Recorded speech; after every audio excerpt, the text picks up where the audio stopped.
오늘 첫 번째 순서로 정계정맥류라는 주제로 함께하고 있습니다.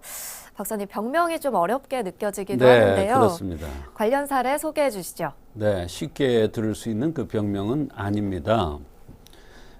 그런데 환자의 어머니께서 다른 환자를 모시고 와서 하시는 말씀이 자신의 아들이 한약을 복용 후 너무 좋아져서 이분을 모시고 왔다고 하면서 하시는 말씀을 들으면서 그 아들 환자의 차트를 찾아보니까 바로 정계정맥류의 수술 후에 몸이 여기저기 안 좋아서 한약을 복용했는데 그 한약을 복용 후에 너무나 좋은 효과가 있었다고 하면서 고마워하는 그런 경우가 있었습니다. 네, 아마 감사한 마음으로 다시 찾아오신 것 같은데요. 그렇습니다. 이 환자는 어떤 체질이었습니까? 네, 29살 된 남성이었습니다. 마른 체질이고요.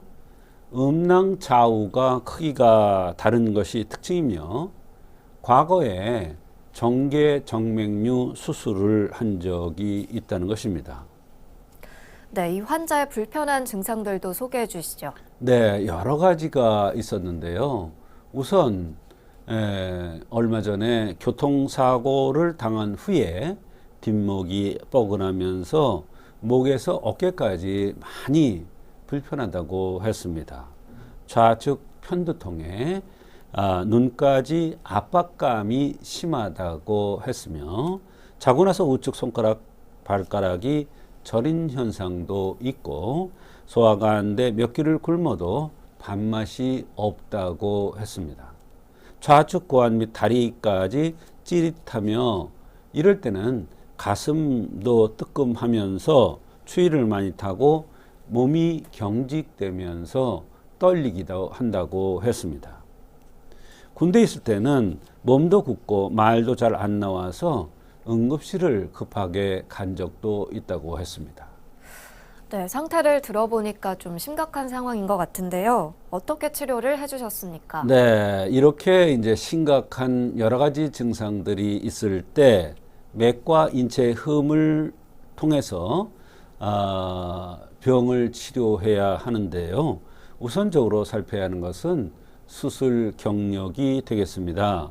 이것은 나중에 자신의 몸 상태가 좋지 않아졌을 때는 그런 흠들이 다시 드러나서 여러 가지 불편한 증상들이 나타날 수 있기 때문입니다.